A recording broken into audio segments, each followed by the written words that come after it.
In the name of God, the Beneficent, the Merciful One. Thank you for joining me for this episode in our continuing series on 30 Days to a Better You. We're now dealing with solidifying the pillars of the faith, and under that heading, I'm dealing with fasting, which is so appropriate as we are now in the month of Ramadan. So, fasting. Have you ever been asked by one of your friends at work or at school or in your neighborhood, don't you guys find this fast difficult? I mean, how do you do it? How do you stay without food from morning till night? And then they hear that you cannot even drink, and they say, oh, you cannot even drink anything? Because some people may be familiar with a form of fasting in which you are allowed to eat something, but some types of food, but not some other types, and you are allowed to drink liquids.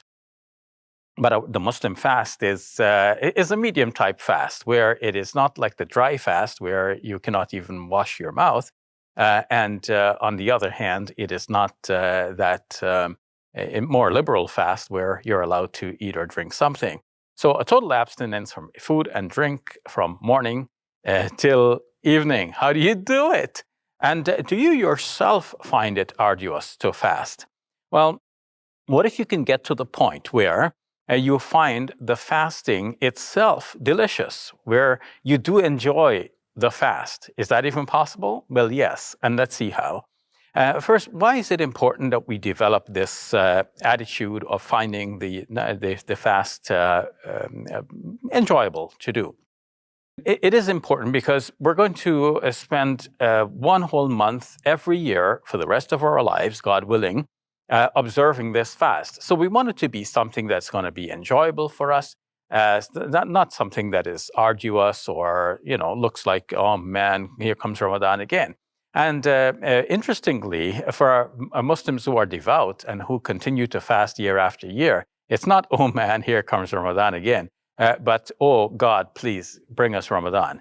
And in some Muslim cultures, people even sing. They sing songs welcoming Ramadan. For example, in Arabic, Ramadan Jana, Ramadan has come to us. A beautiful song, lively, and celebrates the fact that Ramadan is here. And in another language, Ramadan Mahina Barkato Kahe, so something of that nature, that the month of Ramadan, is full of blessings. So people sing these songs to welcome the month of Ramadan and keep a joyful spirit among Muslims. How can you be part of that as well? Let's look at some of what God and His Prophet, Muhammad, peace be upon him, told us regarding this, because that will encourage us towards developing this quality.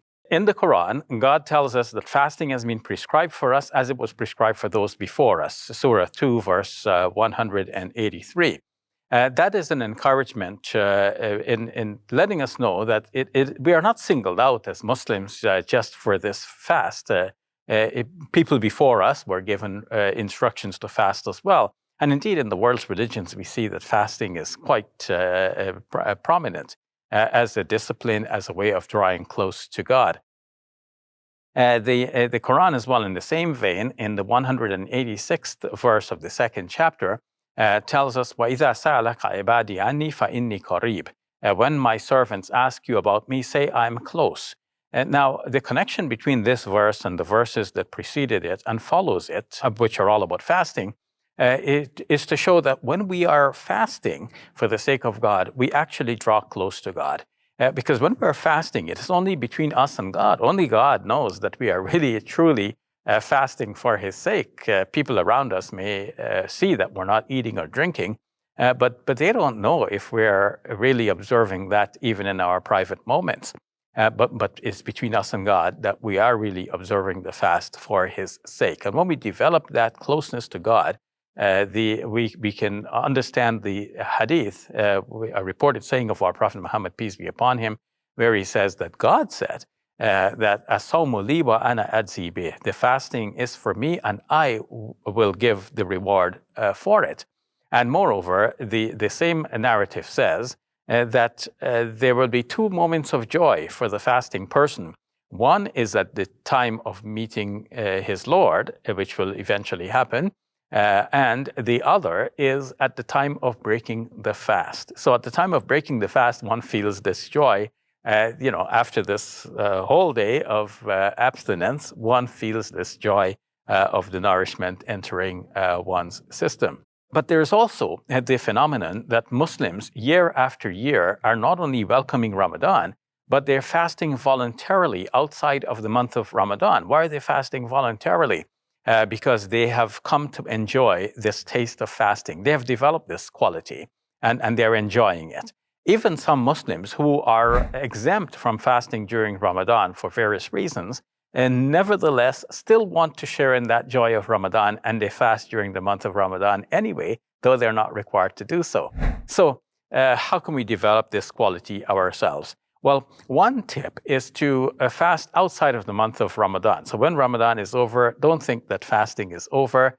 You can also do some voluntary fasting. But while you're in the month of Ramadan as well, occupy yourselves with good deeds. If you do good deeds like reading the Quran, memorizing some portions of the Quran, learning the Islamic faith, and so on, devoting yourselves to good things will, bring you closer to God, and you will enjoy the fast even more. The other side of this is avoid sins. There is a story in Hadith about two persons who were backbiting other people, and they were feeling a lot of discomfort in the fast. And this is a reflection of a common understanding among Muslims that when you commit sins, the fast becomes all the more difficult for you. But when you are involved in good things, you're drawing closer to God, and the whole exercise of fasting becomes more meaningful and easier for you to do. So happy fasting, happy Ramadan Mubarak. Tomorrow we will deal with charity as one of the pillars of Islam that we need to solidify. On behalf of Let the Quran Speak, I want to say thank you for supporting us. Please continue to support us this Ramadan. May God bless you and your loved ones with the very best always, and may you draw ever closer to God this Ramadan.